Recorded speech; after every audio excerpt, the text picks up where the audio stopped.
I'm Ken Gossage, Director of Good News at Noon Homeless Ministry here at 884 Doresy Street. And of course, we just moved here right before Christmas last year. It took us quite a while to kind of get adjusted and get our bearings after having, I guess, over 35 years at Davis Street. I think Good News at Noon is probably best known for its outreach to just homeless people. It's probably the only place that welcomes the homeless people that are on the street during the day. So they can come here. We have a doctor that's here typically from like 9 to 11:30 each day if they've got some kind of medical issues.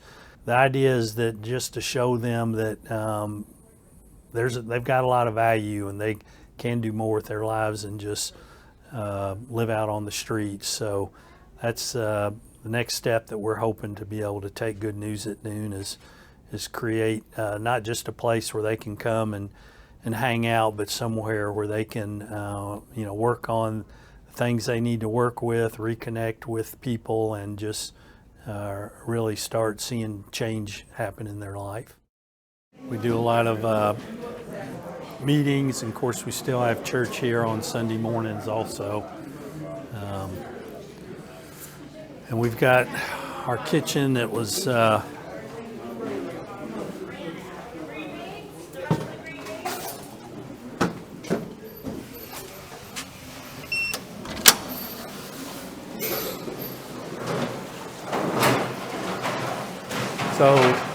kitchen obviously is a lot bigger, nicer, cleaner, but Cargill basically equipped this whole thing. We brought over probably one refrigerator and the ice maker, but everything else is brand new that they did.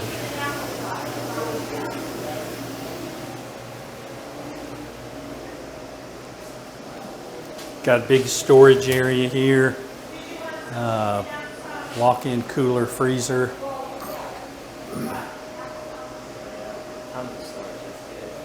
And this is kind of a combo office here that our kitchen manager shares with our doctor that comes in the mornings. So it's kind of a combo. Hey, how you doing? Good, how you doing? Good. Office, very medical nice facility. I'll let Ronnie do that. Wait. Yeah, we used to have to wash everything by hand. We got a commercial dishwasher now. You used to have to wash everything by hand? Yeah. Oh my word. Applesauce? That's rough. Cookie? Thank you, sir. All righty. All right. Sit down, enjoy it. So this is our women's dorm here. And the women's and the men's dorm are laid out similarly. The women's is a little bit smaller, even though they have kind of their own individual rooms with a twin-sized bed. The guys is more of kind of an open type bunkhouse situation, but we've got capacity for 20 women, and then on the men's side 40. Both, again, they have the same kind of layouts. They each have a little gathering area and storage, as well as bathroom, sink, and showers. Access to outside. Yeah, so this is kind of our backyard really for our residents. But they've really enjoyed all of this area, but the pavilion's nice. We're putting in a fire pit over there.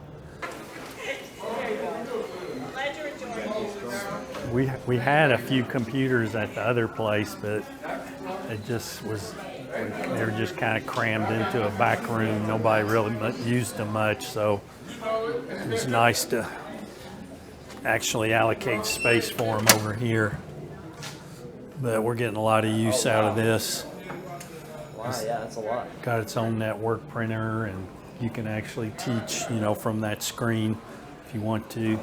I imagine. Yeah, I mean, for our residents, we offer some classes really to everybody, but for our residents, you know, we teach them how to use the computer and use the internet to access resources and stuff.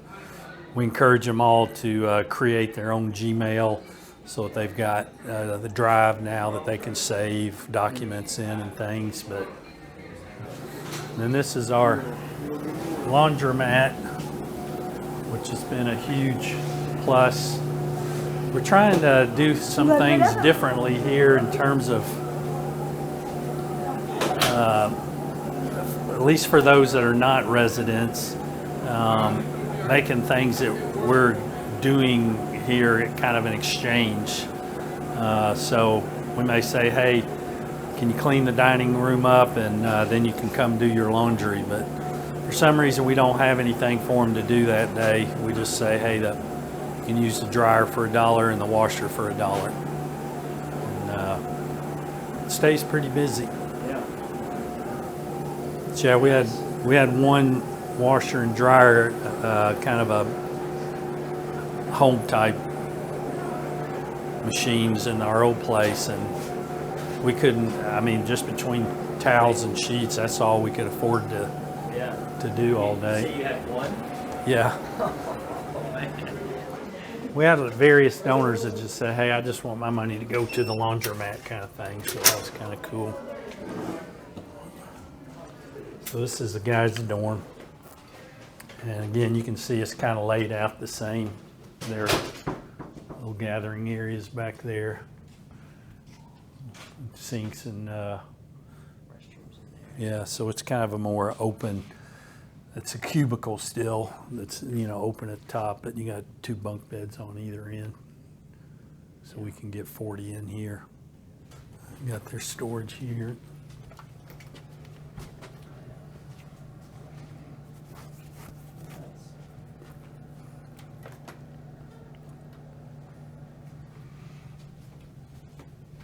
And then they got, theirs obviously is not as neat as the ladies, but I guess they're still trying to figure out what they're going to do here.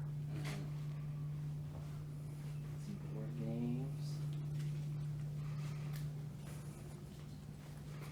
I don't know if you knew that we ended up too with enough money that we could buy that building across the street.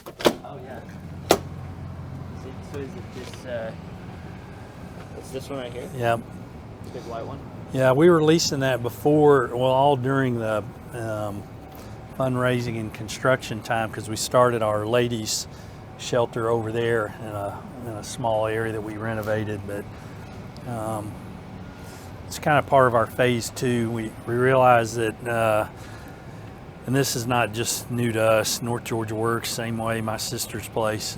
You get somebody that graduates from your transitional program, well, there's nowhere for them to go in Gainesville. The housing is so expensive. So the idea is to kind of provide a supportive housing environment for a, you know, temporary time where they can go over there and lease and have their own place for like $400, $500 a month, something like that. Yeah. That's going to be a women's.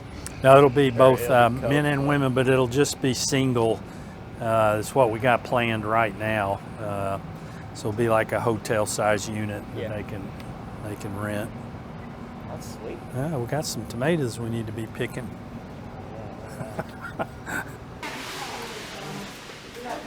She said, bring it to me. The toilet paper? Just go ahead and take it up there to her, Jamie. Okay. Thank you. I appreciate it. You did exactly what I asked you to. Thank you. So this is our clothes closet. I don't know if you ever saw the other one, but this is probably Yeah. 3 times bigger than it. Oh yeah. And our volunteers pretty much designed and organized all of this. So they have a printer here too that they use, and we use software to track what we call outputs and outcomes. So for our people in outreach, we're just tracking basically the services they're using. So every person that comes here, if they don't have a card, we create one with a picture on it, and that just becomes their unique barcode. So, you know, if this guy comes and gets a shower today, then they just scan Okay, his barcode, scan, shower, wherever it is, and it just all inputs it directly into our database. And two, yeah, there's some things that we don't have a whole lot of, so if it's a situation where we've given like a pair of jeans or a pair of shoes to a guy, he comes in at the end of the week and wants some more, and we can scan and say, oh, I'm sorry, you just got some jeans on Monday, you'll have to wait a few weeks to get some more, whatever.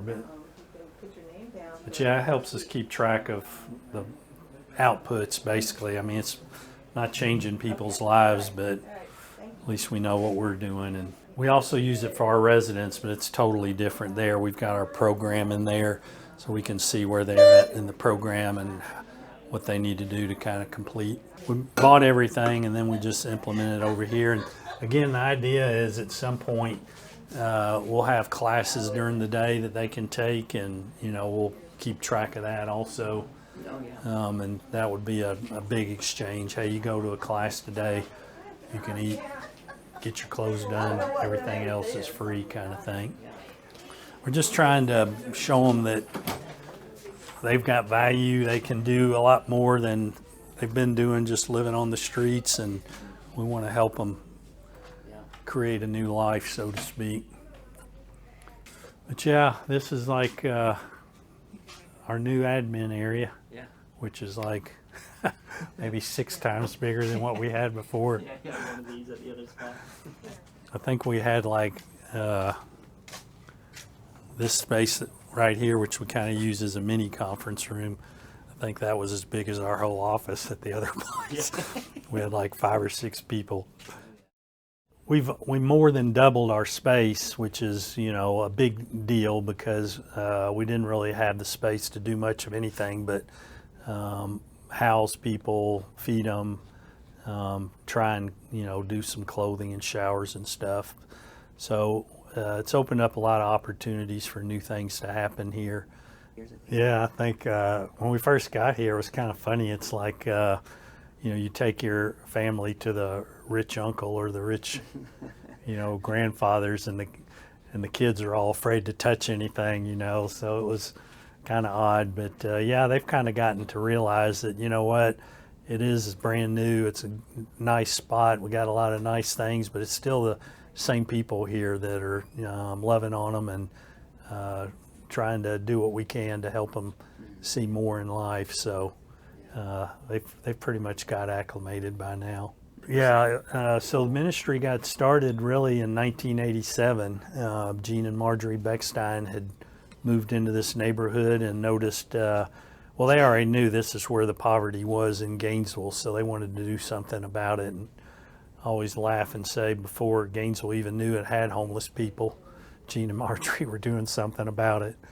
But it's quite a remarkable story, just serving lunch out of their home over on Aviation Boulevard, and that all of a sudden getting to be a big deal, where the city took notice that there's lines of people lined up in front of their house each day. But they were gracious to find a more appropriate place for them to start the ministry, which was basically on the Melrose campus on Davis Street. And then I think from there the community just kind of took notice, and things began to grow, and they ended up getting the building across the street from Melrose, and the rest is kind of history. So